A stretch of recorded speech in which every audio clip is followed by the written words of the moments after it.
Welcome and welcome back to my channel lady of love. আশা করি সবাই খুব ভালো আছো, আমরা খুব ভালো আছি। ভিডিওটা যদি ভালো লেগে থাকে তাহলে লাইক, শেয়ার অ্যান্ড সাবস্ক্রাইব করতে ভুলো না একদমই। তোমাদের জন্য এটা ফ্রি অবভিয়াসলি, বাট এটাতে আমার হেল্প হবে। Thank you. আর চলো ভিডিওটা দেখা যাক এন্ড অবধি।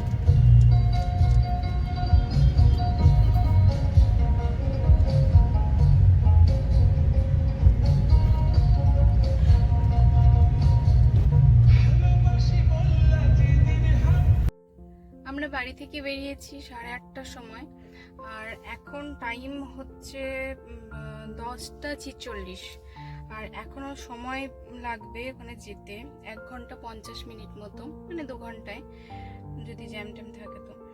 আর বাকি 70 কিলোমিটার বাকি আছে এখনো, মানে 12:30 পৌনে 1টা নাগাদ আমরা পৌঁছে যাব, সেটা দেখাচ্ছে ম্যাপে। যাই হোক, আর আমরা এখন আছি দিল্লি হাইওয়ে, মানে দিল্লি আর কলকাতা যে হাইওয়ে সেটা, তার ওপর এদিকে বাঁদিকে একটা রিলায়েন্সের পেট্রোল পাম্প আছে, তো ওখানে আমরা দাঁড়িয়েছি কিছুক্ষণ, আর তারপর আবার একবার করে দাঁড়াবো। 3 ঘন্টা 3.5 ঘন্টার জার্নি এটা। যাই হোক, তারপরে আবার কথা বলছি তোমাদের সাথে। কোথায় যাচ্ছি সেটা তো বলা হলো না। যাচ্ছি হচ্ছে ওর সাথে জম্মুতে একজন ছিলেন, মানে একটা ও স্যারই বলে, ওর সিনিয়র, তো সেখান থেকেই পরিচয়। আর সেই পরিচয় আস্তে আস্তে মানে ভালো সম্পর্ক, ফ্যামিলি মতো হয়ে যায়। তো সেখান থেকে মানে বিয়েতে আসা বা যে কোনো পুজো পার্বণ হলে ইনভাইট করা, এগুলো চলতে থাকে।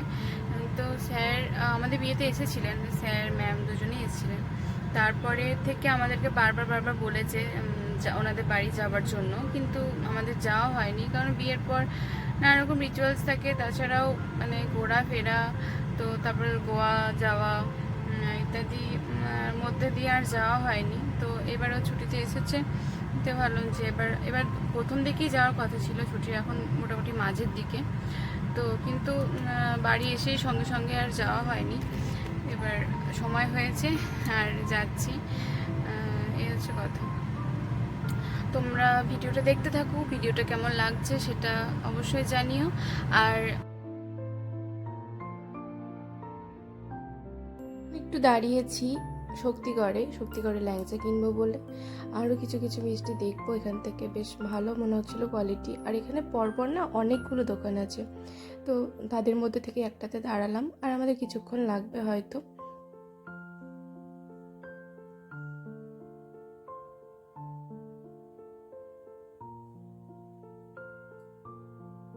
আমরা এখন পৌঁছে গেছি কাঁচরাপাড়ার মার্কেট এটা, আর এখানেই স্যারদের বাড়ি। তো আমাদের একটু লেট হয়ে গেছে, কারণ আমরা রাস্তা ভুল করেছিলাম, তো ওই জন্যই। এখন 1:30 মতো বাজে, আমাদের 12টায় পৌঁছানোর কথা ছিল। যাই হোক, দেরি হয়ে গেল। আমরা এখন একটু ফ্রেশ হয়ে নিলাম, তারপর নিচে এলাম লাঞ্চের জন্য। আর এই জিনিসগুলো রেকর্ড না করে আমি থাকতে পারলাম না। এত সুন্দর পেন্টিং, এটা স্যার নিজে হাতে করেছেন, 10-12 বছর হলো। এটা পুরোপুরি ভেলভেটের ওপরে আঁকা, কিভাবে এঁকেছেন সেটা আমার মাথায় ঢুকছে না, কিন্তু করেছেন। যাই হোক, আর যত জিনিস এখানে সবই কিন্তু স্যারের আইডিয়াতেই। স্যার কিন্তু খুব মানে ঘর সাজাতে খুব ভালোবাসেন। আমরা সচরাচর দেখে থাকি বাড়ির মহিলারাই ঘর সাজান, কিন্তু এখানে উল্টো। স্যার 2বার ফরেনে পোস্টিং ছিলেন, তো ওখানে থাকাকালীন কিছু বাইরে থেকে জিনিস এনেছিলেন, যার জন্য এই ওয়ালটা আরও বেশ ভরাট লাগছে। প্রত্যেকটা জিনিস এখানে যে ডেকোরেশনগুলো করা হয়েছে, কিছুটা নিজে বানানো নিজে হাতে, আর কিছুটা অর্ডার দেওয়া। প্ল্যান্টগুলো লাগানো আছে, কয়েকটা আর্টিফিশিয়াল আছে, বাকিগুলো এমনি আসল সত্যি। আর এখানে যে লোটাসগুলো আছে, এগুলো দেখতে এত সুন্দর লাগছে, আমিও অর্ডার দেবো কোনো সময়, আমার খুব ভালো লেগেছে। আর এটা হচ্ছে কিচেন এরিয়া, আর ব্যাক সাইডে ওয়াশরুম আছে, খুবই সুন্দর লাগলো আমার। আর এখন আমরা লাঞ্চ করে নেব, তারপর একটুখানি রেস্ট করে আমরা এবার বিকেলে বেরোবো।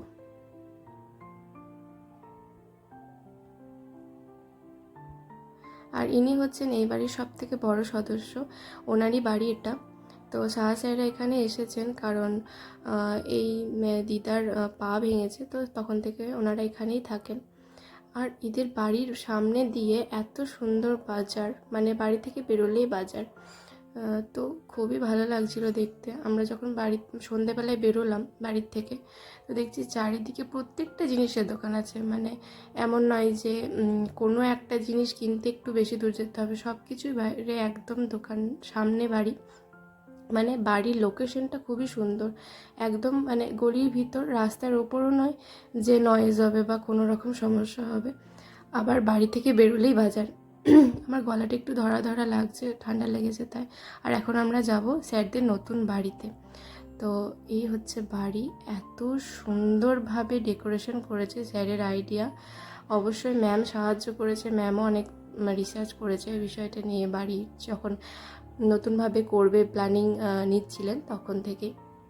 আর এই ছবিগুলো হচ্ছে দিব্য, মানে স্যারের ছেলে, যখন মানে ওনারা দিল্লিতে পোস্টিং ছিলেন 7 বছর, তখন সেখানকার স্কুলের কিছু ফটো এরকম।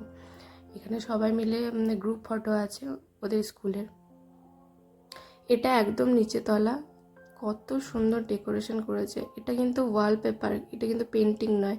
সামনে যে দেওয়ালটা আছে, আর এটা ফল সিলিং, কিন্তু সব স্যার নিজে থেকে আইডিয়া দিয়েছেন।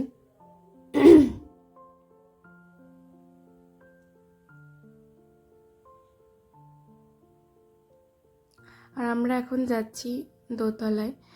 তো স্যার আমাকে দেখাচ্ছে এটা ডিজিটাল লাইটটা, খুবই সুন্দর এলইডি এটা। এখন এরকম আমি দেখলাম, মানে আরও 2-3টে জায়গাতে আমি দেখলাম যে এরকম মিররগুলো বেশ সবাই লাগাচ্ছে। আর এখানে স্যার ম্যামকে না জানিয়ে এই ছবিটা লাগিয়ে দিয়েছে, খুবই সুন্দর লাগছে। কিন্তু ম্যামের পছন্দ হয়নি, বলছে যে আমার তো গ্যালারিতে আরও অনেক ছবি ছিল, তুমি সেগুলো দিতে পারতে। যাই হোক, এটা হতেই থাকে, আমাদের মেয়েদের মধ্যে এটা হয়।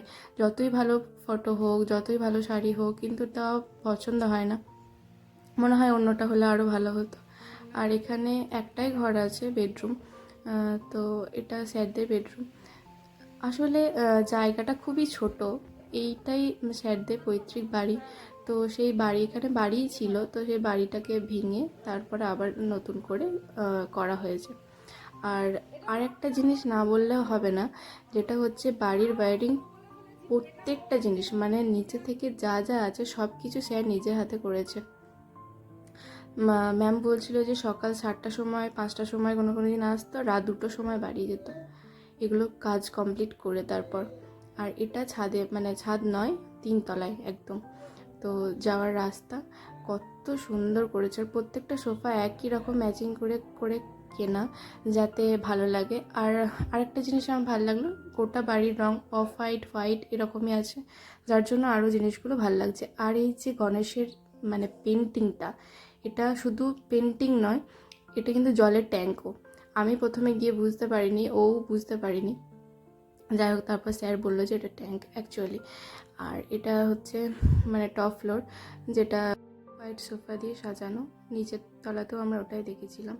আর এখানেও বেশ সুন্দরভাবে ডেকোরেশন করেছে, মানে একই রকম থিমটা একই রকম আছে, কালারগুলোও একই রকম। তো এটা হচ্ছে কিচেন, একদম 3rd ফ্লোরে। এখানে যেহেতু ওনারা থাকেন না, তাই ধুলো পড়ছে স্বাভাবিক। তো এই জন্য এখনও পর্যন্ত সব কিছু জিনিস এখানে রাখাও হয়নি।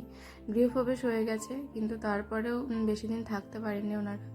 আর ক্যামেরার সামনে যাকে আপনি দেখছেন, যে আমাদের কে সব কিছু দেখাচ্ছে, সেটা স্যার এবং স্যারের ওয়াইফ। তো সুন্দর করেছে বেশ কিচেনটা। সব কিছুই অনেক দিন থেকে প্ল্যানিং করে করা, অবশ্যই, না হলে এত সুন্দর আসে না মাথা থেকে। বেশ সুন্দর কালার কম্বিনেশনটা খুব সুন্দর। আর উনি আমাদেরকে খুলে খুলে সব দেখাচ্ছেন কোথায় কী আছে না আছে। যেহেতু ওনারা থাকেন না, সেই জন্য সব কিছু এখানে রাখেনি উনি। তো যখন আবার থাকবে তখন সব কিছু আবার গুছিয়ে রাখা যাবে।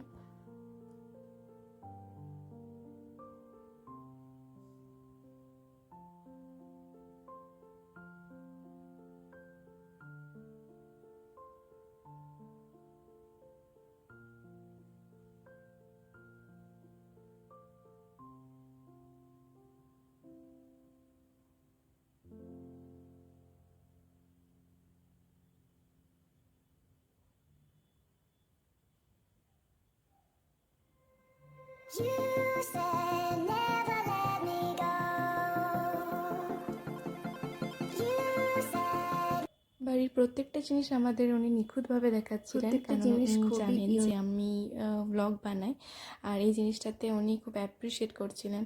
তো তোমরা অবশ্যই জানিও যে বাড়ির কোন জিনিসটা তোমাদের ভালো লেগেছে, কমেন্ট করো অবশ্যই, তাহলে ওনারও খুব ভালো লাগবে, উনি আমাদের ভিডিও দেখেন।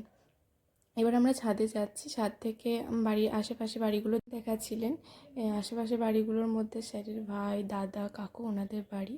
আগে ওনারা একসাথে থাকতেন, কিন্তু স্যারের বাবা মা মারা যাওয়ার পর সবাই সেপারেট হয়ে যান।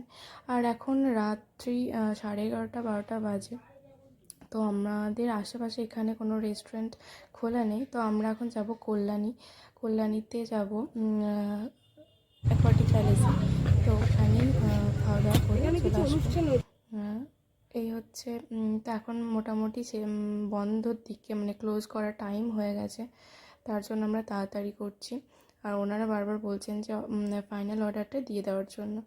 যাই হোক, আজকের ব্লগটা এই অবধি। তোমাদের কেমন লাগলো অবশ্যই জানিও, আর লাইক, শেয়ার অ্যান্ড সাবস্ক্রাইব করতে ভুলো না। টাটা।